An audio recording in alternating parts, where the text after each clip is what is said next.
Meus irmãos, boa tarde. Boa tarde. Que a paz do nosso querido Mestre esteja em nossos corações e que a espiritualidade dessa casa nos ajude no trabalho de hoje. Existe um ditado árabe muito antigo que diz o seguinte: quem planta tâmaras não colhe tâmaras. Por que isso? Porque antigamente uma tamareira levava entre 80 a 100 anos para produzir uma fruta.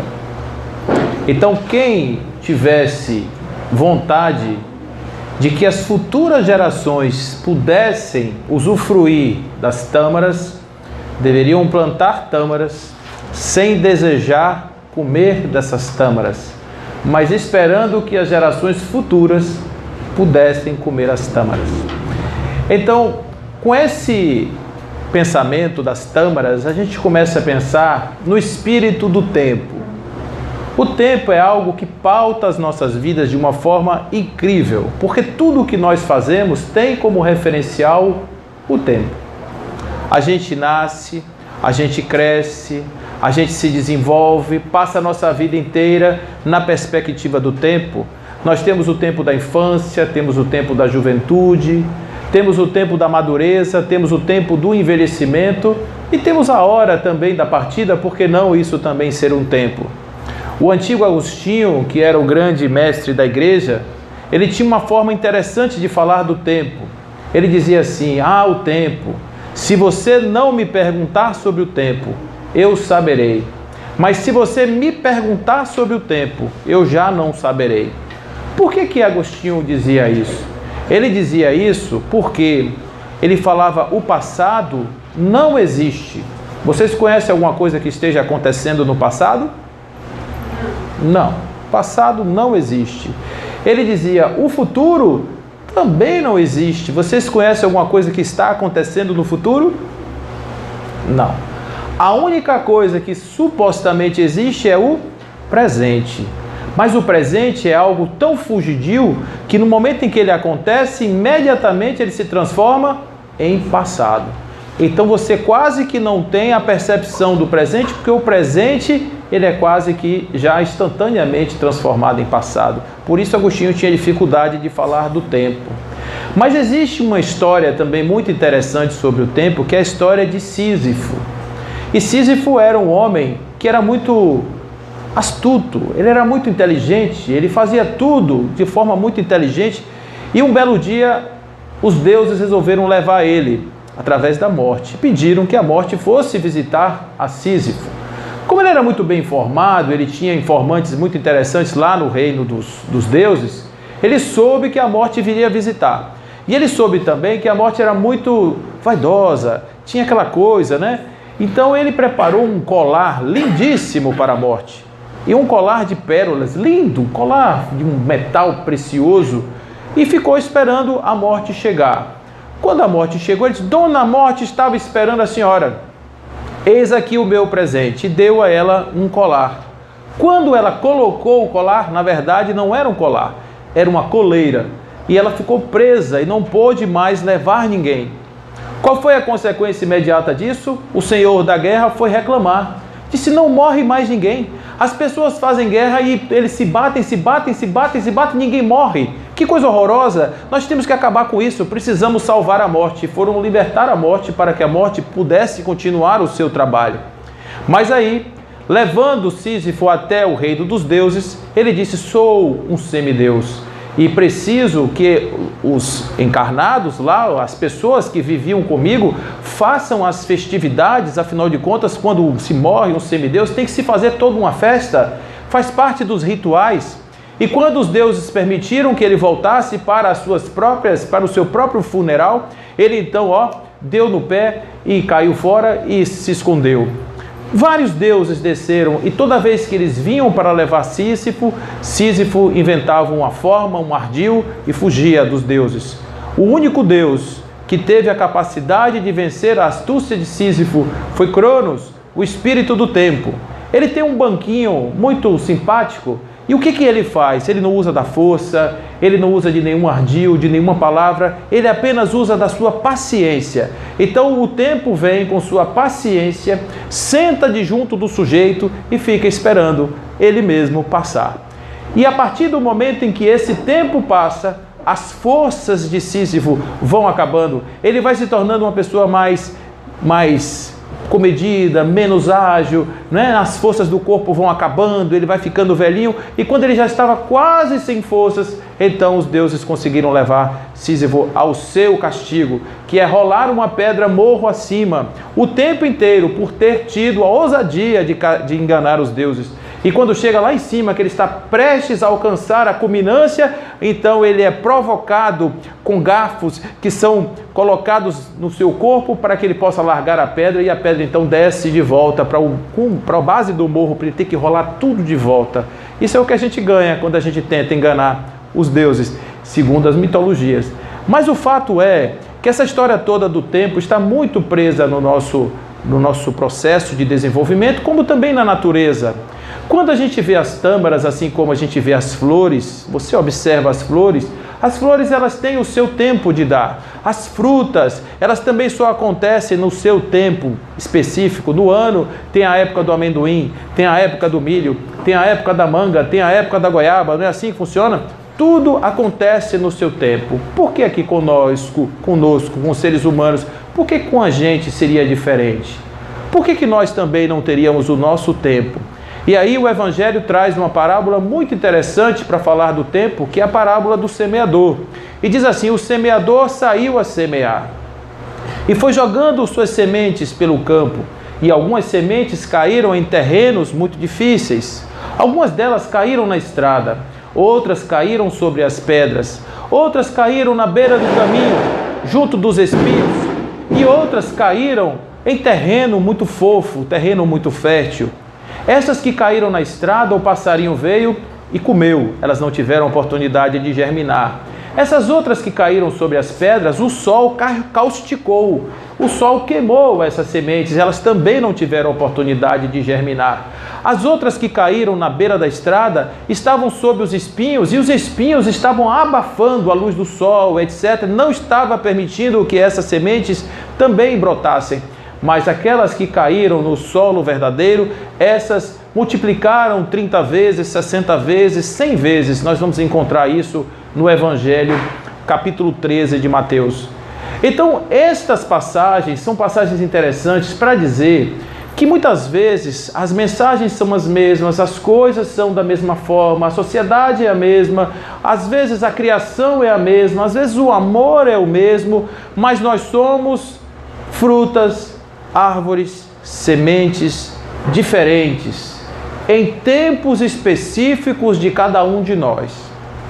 Uma das coisas mais equivocadas que nós podemos fazer, ou tentar fazer, é subverter o espírito do tempo e tentar fazer com que aquelas frutas que deveriam apenas brotar depois de um certo tempo, aconteçam de uma forma prematura, agora, nesse minuto agora. Antigamente, as religiões, elas pautavam o comportamento ético-moral, e até hoje ainda o fazem de forma muito importante. A cultura, Freud vai dizer, é aquilo que nos diferencia dos animais. É aquilo que faz uma sociedade humana ser caracterizada de uma forma diferente da sociedade dos bichos.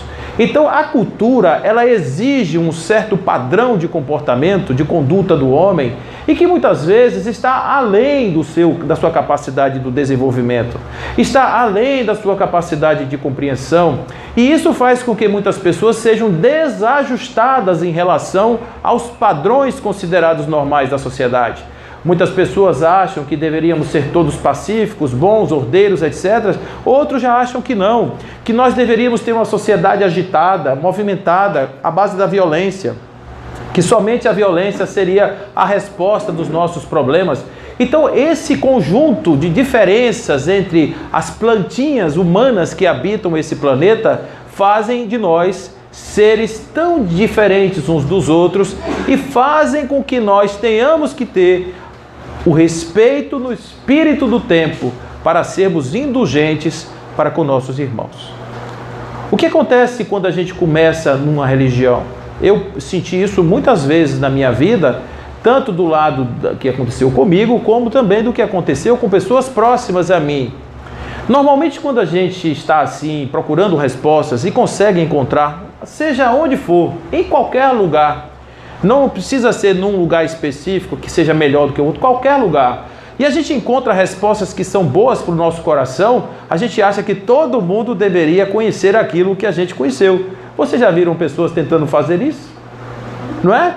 Então a pessoa está ali, você está ali, né, fazendo, você está ali em sua vida, e a pessoa está aqui do seu lado, ó, tentando lhe converter, lhe levar para um outro lugar, levar você para entender um determinado sentido da coisa pela perspectiva dele. É bom que se diga sempre isso. E o nome disso é proselitismo. Fazer proselitismo é algo natural de quem encontra uma verdade, quem busca uma verdade. Uma semente que, quando começa a florescer, ela quer logo contar para as outras como é que fez, de que maneira foi, etc. Mas muitas vezes, gente, é apenas mais uma das nossas ilusões. Porque o desenvolvimento humano é muito complexo.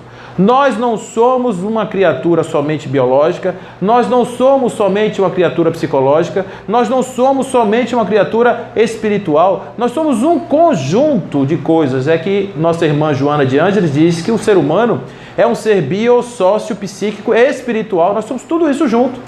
Então, quando a gente vai fazer uma análise da criatura humana, a gente tem que entender o ser humano no seu aspecto mais amplo. Então, quando uma pessoa às vezes está com um problema, e aí vai numa ciência mais, né, materialista, o problema é sempre do corpo. Então, o problema é o quê? Está faltando enzima no cérebro, está faltando neurotransmissor, a pessoa está com depressão porque de repente lá está com processo de serotonina, com não sei o que, tal. Então, começa a dar remédio, tratar o ser humano como se o ser humano fosse apenas um instrumento de carne, muitas vezes desprezando outros aspectos importantes da sua constituição psíquica. Quando muitas vezes ele vai ser abordado somente como um ser psíquico, tudo tem a ver com problema de culpa de pai e de mãe, tudo tem a ver com complexos que a gente carrega na nossa vida, esquecendo que muitas vezes nós temos as manifestações a partir do nosso corpo físico, que também impõe em nós limitações importantes, da mesma forma que questões espirituais. Muitas pessoas chegam numa casa espírita, muitas vezes, e têm o diagnóstico de que aquele problema dela é um problema espiritual. Chega uma pessoa para mim uma vez, uma moça chegou para mim e fez: Paulo, eu estou com um problema em casa, na família, eu estou com um problema no trabalho, eu estou com um problema em todos os aspectos da minha vida. Será que o problema é espiritual? Eu disse: com certeza é. Seu espírito não está nada bem. Ela também é um ser espiritual. E ela também pode estar em desequilíbrio. Não dá para ficar botando a culpa em espíritos o tempo todo, porque isso também é um processo de fuga da gente, da nossa própria responsabilidade. Então, por que eu estou dizendo isso a vocês? Francisco de Assis, o nosso grande Francisco, uma alma generosa que pousou na face da terra, ele tinha um hábito extremamente interessante, que era quando ele estava apaixonado por Clara, ou Clara despertava nele qualquer tipo de paixão mais caliente, ele então se jogava nas rosas. A forma dele fugir do calor de Clara era se jogar nas rosas. Francisco de Assis. Paulo de Tarso, de verdade, ele dizia assim: é melhor casar do que abrasar. Ele quer dizer o quê? Se você não aguenta a vida de celibatário, é melhor você viver a sua vida de ser humano, normal, porque não tem nada a ver com isso, nenhum problema a ver com isso. E eu estou falando porque esta semana, inclusive, nós tivemos uma notícia que eu acho que foi uma notícia ruim, mas não foi uma notícia ruim no sentido da fofoca, nem muito menos do escândalo, que não é isso, eu não vejo desse lado, mas do lado talvez de uma interpretação equivocada acerca do que seja iluminação espiritual. Um colega nosso brasileiro, um guru brasileiro, muito conhecido no Brasil e no mundo, ele teve aí revelada essa semana uma das aventuras dele com duas mulheres. Mas isso não tem problema, afinal de contas ele é um ser humano. O problema é o seguinte, é que essas duas mulheres eram seguidoras do seu grupo lá de orientação espiritual. Os maridos dessas mulheres também eram seguidores dessa orientação espiritual. Tinha um marido, inclusive, que tinha tanta devoção por ele que beijava os pés dele. Beijava os pés dele. Então ele foi fazer uma consulta psicológica com essas mulheres, para que elas pudessem resolver problemas matrimoniais, problemas do seu casamento, e terminou que dessa consulta rolou aí um clima, e eles se envolveram emocionalmente. Então eu pergunto a vocês, isso tem alguma coisa de errado? Não. Afinal de contas, a sexualidade é algo natural, que é dos seres humanos. Talvez o que esteja errado sejam as pessoas acharem que já chegaram no ponto da iluminação dizendo, sublimei. Sublimei. Como assim sublimei, cara pálida? Se você realmente tem necessidades ainda lá no fundo, a única coisa que você vai fazer é culpa. Porque você vai achar que você já é um santo, mas que tem desejos concupiscentes, então você vai ficar com culpa. Então isso significa o quê? Uma flor que quer brotar antes do tempo. Nós temos a reencarnação como um processo evolutivo que nos trata de uma forma tão generosa que vai fazendo com que a gente tenha oportunidades em cada uma das nossas existências de construir patamares mais elevados do nosso processo de desenvolvimento sem precisar dar saltos. Então, falando de novo aqui dentro da nossa agremiação, a gente vê muitas vezes as pessoas quando leem Kardec tem esse dom. Ele nos conduz muito facilmente ao entendimento da doutrina espírita, porque Kardec era professor de criança, viu gente? Então ele escreveu aqueles livros lá para pessoas muito simples, pessoas como crianças, que entendem rapidamente as coisas. Vocês já viram alguma fórmula matemática em um livro de Kardec? Alguma teoria galáctica de física? Existe isso lá? Não tem. Ele explica as coisas numa linguagem humana, usando exemplos humanos, exemplos do dia a dia, de uma forma muito natural, para que a gente não tenha nenhuma dúvida. Então, esse processo do desenvolvimento, muitas vezes a pessoa lê o livro de Kardec e acha que já virou espírito de luz, não é? Então, já vem, né, aí abraça, fala manso, etc, tal, mas ainda não conseguiu domar as suas paixões, ainda não conseguiu resolver os seus problemas internos, ainda não conseguiu trabalhar as suas emoções mais profundas, os seus grilos na cuca ainda continuam ali batendo. Então a gente não pode ficar culpado, nos sentindo culpados porque nós somos imperfeitos. Porque quando Kardec pergunta aos espíritos por que Deus submete os espíritos à encarnação, ele diz para que eles possam chegar à perfeição. Gente, vocês imaginam como sofre um bloco de granito para poder tirar de dentro dele um Davi? Vocês já imaginaram para você, um escultor, tirar uma obra de arte de dentro de um bloco de pedra? Vocês já imaginaram como sofre um bloco de pedra? Quantas pancadas ele tem que tomar para tirar o que não é a obra de arte dali? Da mesma forma, para tirar de nós o que não é perfeito, muitas vezes nós somos obrigados a nos colocar no cadinho da dor. Nós somos obrigados a entrar no processo do burilamento espiritual que às vezes dói, machuca.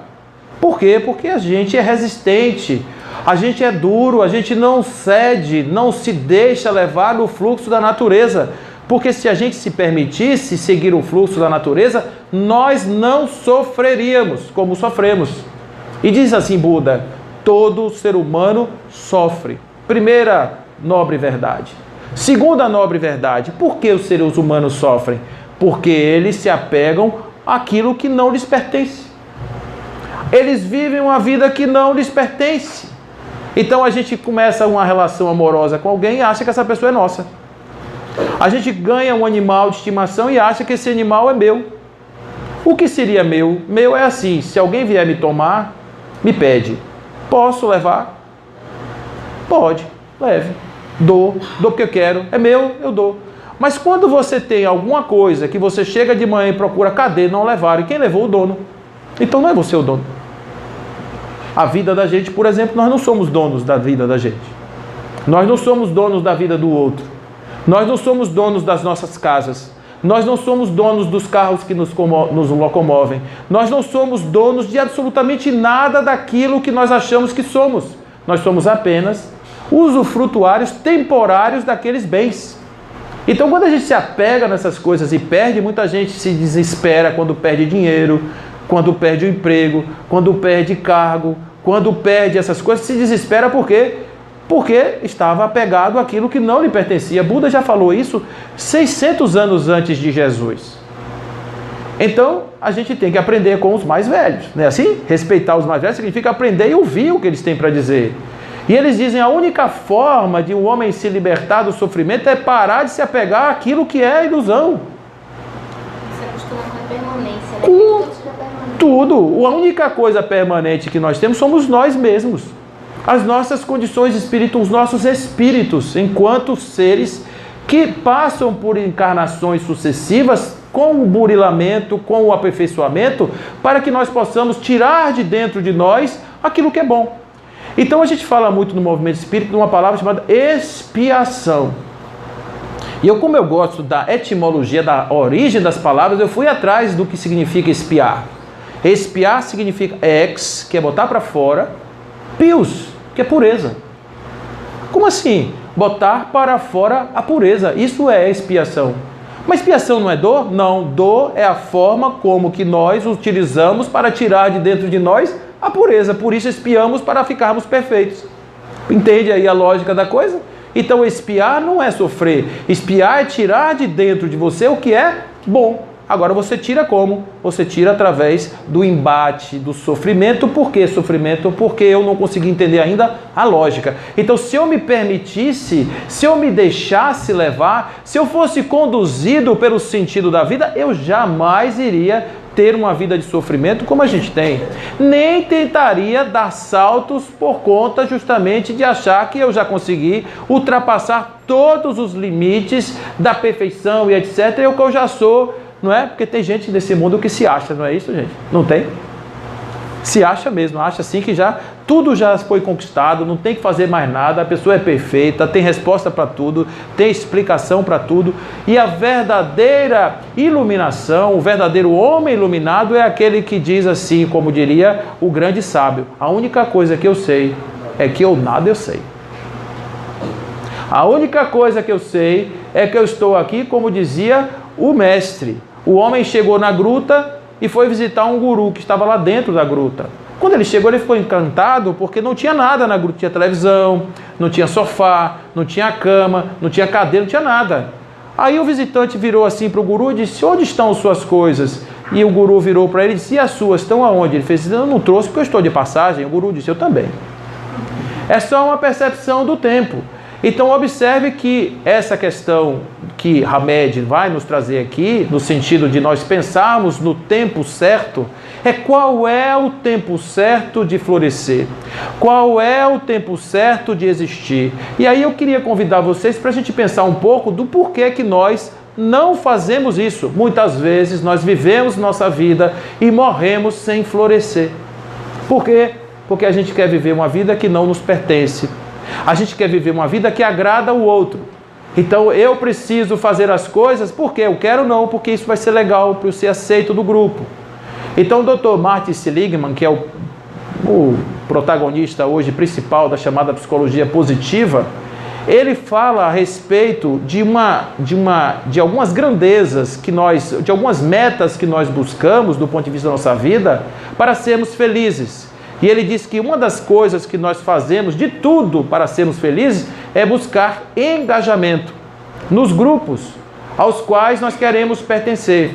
Então, muitas vezes uma pessoa tenta já mostrar que é alguma coisa, não porque ele já tenha conquistado, mas porque ele quer mostrar para aquele grupo que ele já é digno de estar ali. Então, ele vamos dizer assim, falsifica um comportamento de tribo, um comportamento que não é dele, para simplesmente o outro achar que ele já é. Quando a gente vê hoje Instagram, Facebook, essas coisas, a gente entende um pouco isso. As pessoas tentando vender no mercado das carnes, tentar vender uma imagem que já não corresponde à sua verdadeira vida. Então qual é o problema de você viver nesse Big Brother? O problema é que você termina se esquecendo que dentro de você existe alguém que quer existir. E alguém que grita todos os dias, e eu? Que horas você vai me permitir botar esse meu defeito para fora? Que horas você vai me permitir ser aceito pelo outro como eu sou? Como diz aquela música, eu quero tanto que você me aceite do jeito que eu sou. Não é assim? Todos queremos ser aceitos como somos, porque dá trabalho fingir quem não é. Você o tempo todo ficar sustentando um personagem, gente, é difícil isso. Esse nosso companheiro que eu estou trazendo aqui, esse exemplo dele, de novo, apenas para trazer um caso, imagine o sofrimento dessa pessoa tentando mostrar para o mundo que ele já conseguiu sublimar coisas que são nele ainda muito, muito verdadeiras.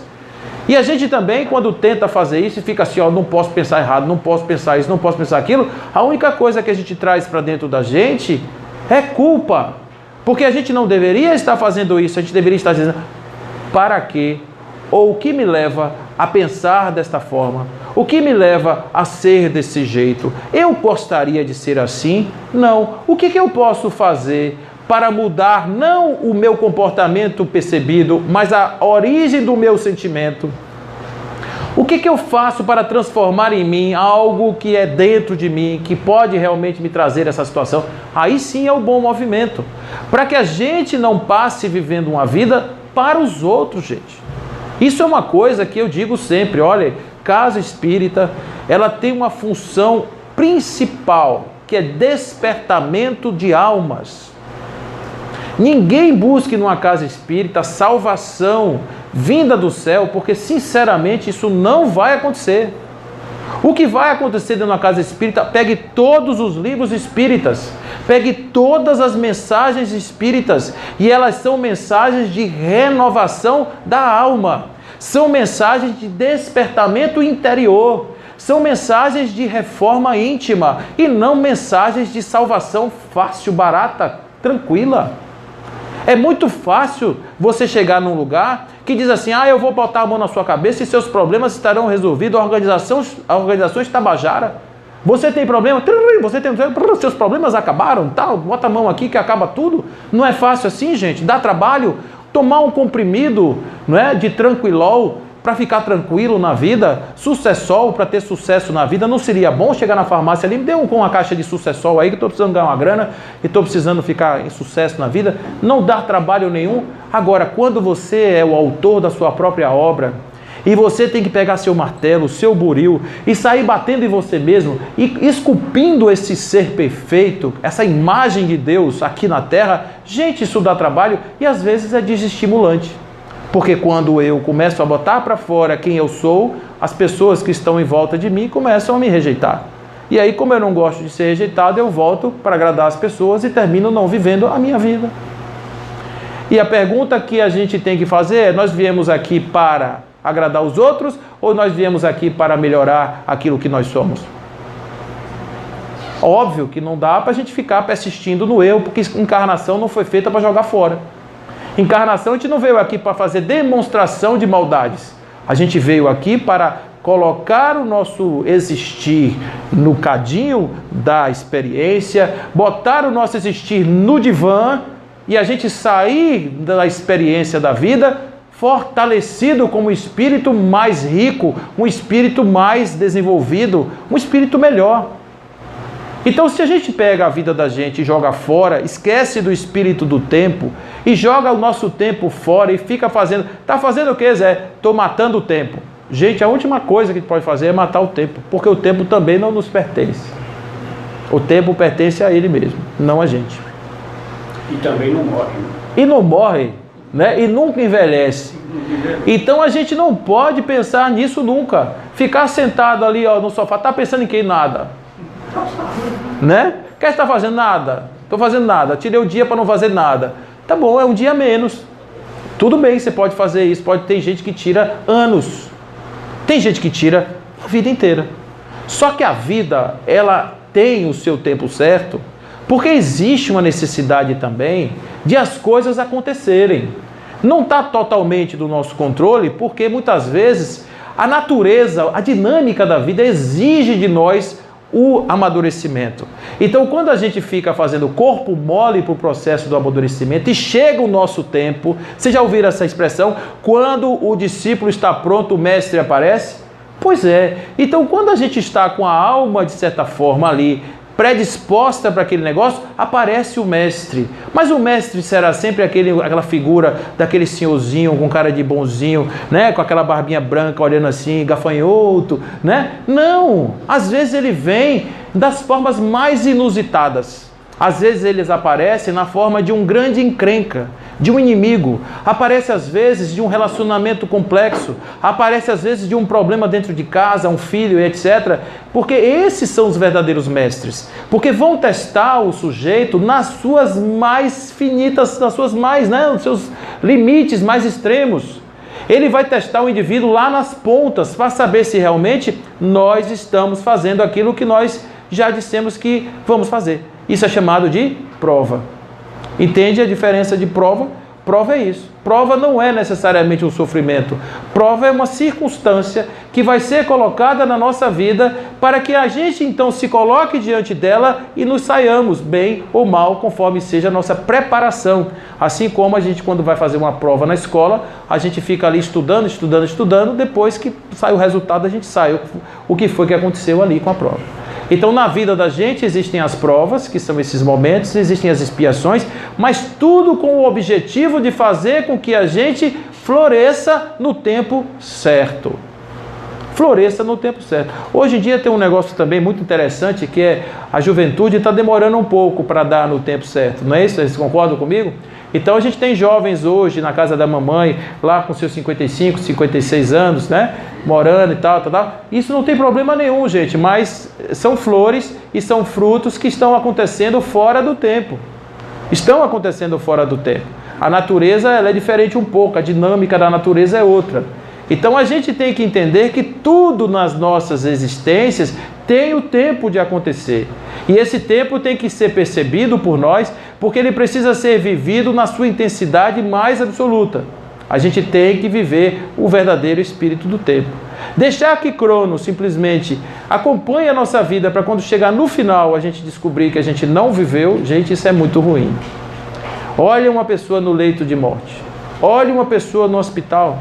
Todo cheio de tubo, todo cheio de fio, todo cheio de coisas, se lembrando que seria tão simples ter dado aquele abraço. Seria tão pequeno ter ido e perdoado aquela pessoa. Ter sido tão rápido e tão simples, tão singelo, ter dito a alguém que amava essa pessoa, ter construído, não ter carregado ódio, não ter carregado mágoa. Quando ele vê que tudo que foi tentado, que foi construído, está ali sendo jogado fora, está sendo tirado dele de uma forma assim direta, sem nem questionamento, e que o sentido da vida é chegar, existir, aprender e partir, aí vem o arrependimento e a impossibilidade de fazer essas coisas, porque já não tem mais o corpo, que é a representação do espírito, já não tem mais o tempo necessário para fazer as coisas, e também já não tem mais, às vezes, nem as pessoas. Eu me lembro de uma vez, um amigo, ele teve uma situação de um infortúnio muito grande. Ele era uma pessoa muito bem de vida. E ele, como a gente gosta de dizer, quebrou, né? Faliu. E ele foi trabalhar numa indústria, num emprego muito simples. Muito simples. E certa feita eu estava num restaurante, aqui em Camaçari, quando ele chegou com os colegas, ele estava vestido com o macacão da empresa. Quando ele me viu, ao invés de ele ter aquela alegria de estar vendo um amigo, ele teve vergonha de mim. Porque ele estava ali vestido com um macacão, né, de uma tarefa mais simples e tal. Aquilo estava representando, de certa forma, a sua desgraça aqui na Terra, né, do ponto de vista material. E eu tinha muito carinho, tenho até hoje por ele, né? E eu fiquei assim meio sem saber se eu ia lá falar com ele ou se eu não ia, por conta dele, da situação dele. Eu fiquei, se eu chegar lá agora e for falar com ele, ele vai ficar mais envergonhado. Olha que situação e que dilema eu fiquei. Eu saí desse restaurante esse dia morto, absolutamente morto, por essa dúvida cruel. E fui para casa e fiquei elaborando planos de, olha, eu vou visitar meu amigo, eu vou chegar na casa dele, já que ele não está mais com essa roupa, eu preciso me aproximar dele, eu preciso ver de que forma eu posso ajudá-lo, de que maneira eu posso conduzir ele para que essa coisa acabe, para pelo menos que a nossa amizade seja preservada. Gente, ele era muito amigo, mas ele tinha essa questão dele não estava resolvida. Então, o que aconteceu? Eu elaborei planos, muitos planos e tal, e um belo dia ele foi lavar um carro. E quando ele estava lavando o carro, ele teve um AVC. Caiu, 15 dias depois ele estava morto. Você sabe quando é que eu vou poder visitar meu amigo aqui na Terra agora? Domingo no Fantástico. Quando a natureza, quando a bondade divina me permitir estar com ele na mesma terra, para que nós dois juntos possamos resolver essas questões materiais, das ilusões, que são dele e que certamente também são minhas. Então isso é uma coisa que isso me deu uma lição muito grande. Quando você precisar fazer alguma coisa, quando você sentir que é o tempo certo, faça.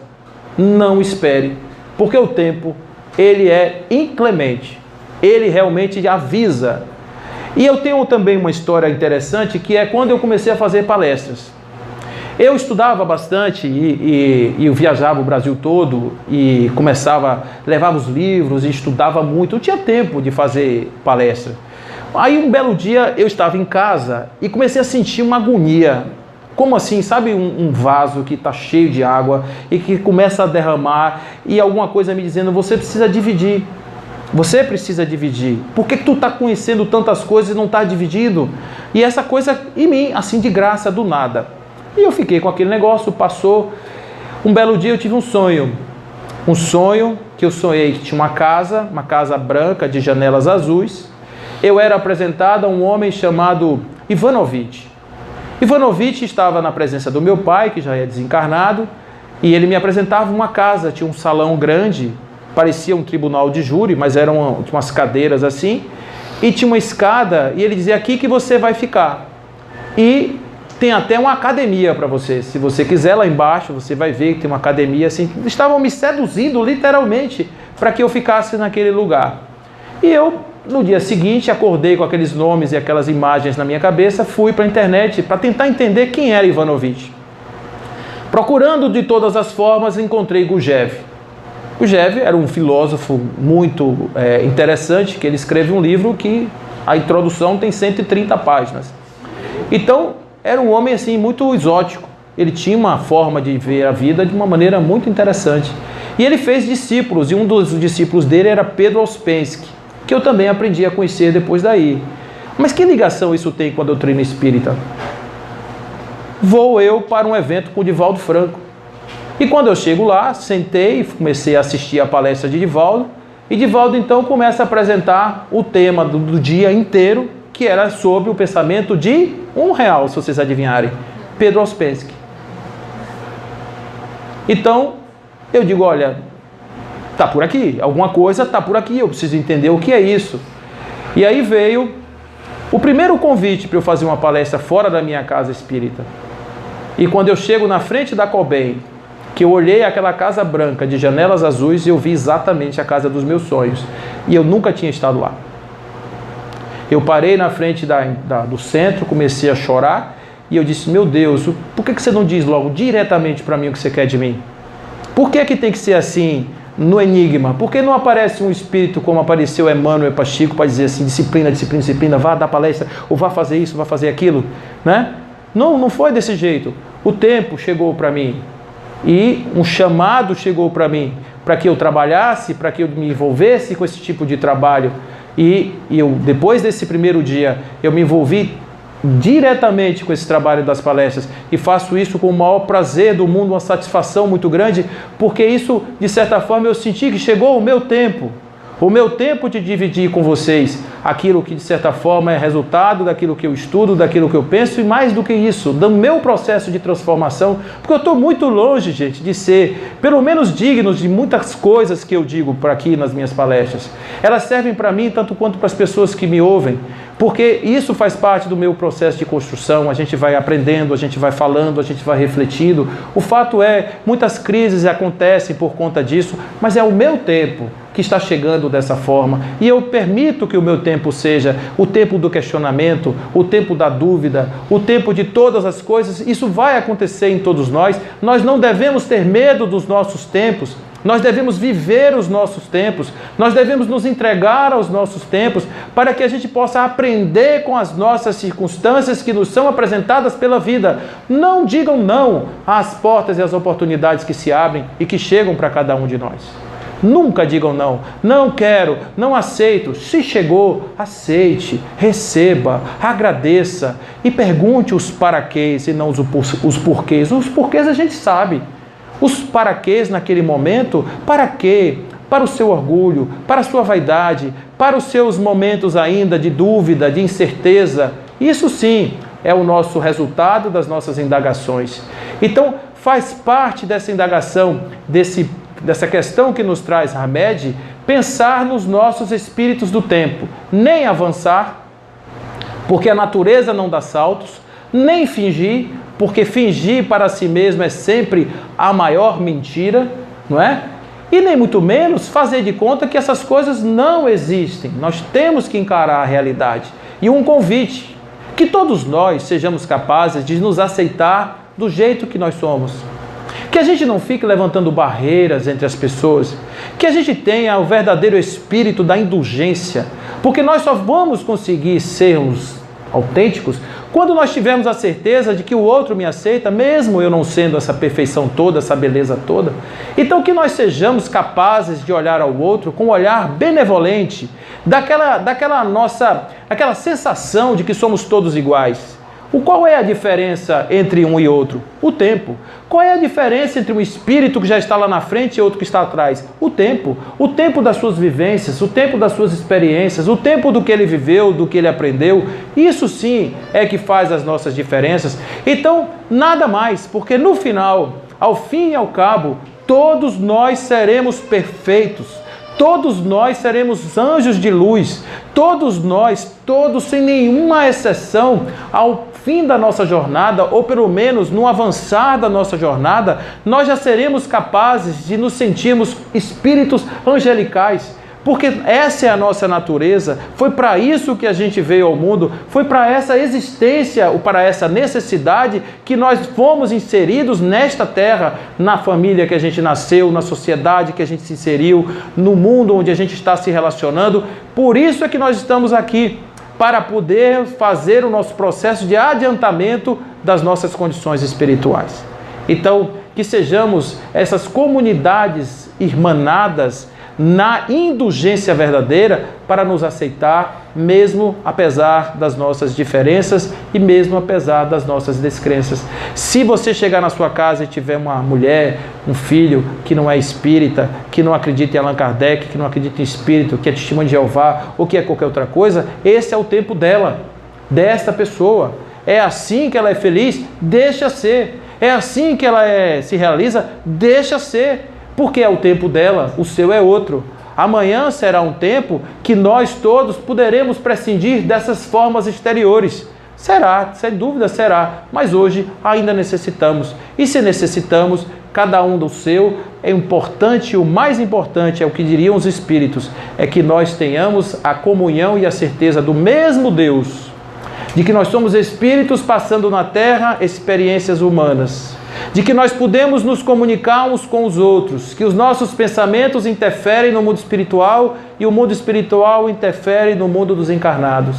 Se nós tivermos essa certeza de que nós habitaremos infinitos mundos, na pluralidade dos mundos habitados, e que nós teremos muitas oportunidades a partir da reencarnação, se todos tivermos essas convicções, não importa a porta que você entrou para obter a sua salvação, estaremos todos unidos em nome do mesmo Pai, em nome da mesma causa, que é a causa do amor. Apenas o amor poderá nivelar todos os homens, independentemente da sua roupa, da sua vestimenta, do seu estado atual. Apenas o amor será capaz de nos redimir e nos igualar. Portanto, nos amemos verdadeiramente uns aos outros, enquanto temos tempo. Porque vai lá que o banquinho de Cronos está do nosso lado. O cronômetro de Cronos está ligado e nós não sabemos quanto tempo ainda temos, quantos minutos ainda temos, quanto tempo estamos aqui ainda para fazermos o que viemos fazer aqui. Ninguém sabe o dia de amanhã, portanto, o dia de fazer não é quando se aposentar, não é quando tiver tempo, nem quando tiver dinheiro. O dia de fazer é agora, porque esse é o nosso tempo. Fiquem com Deus, que assim seja.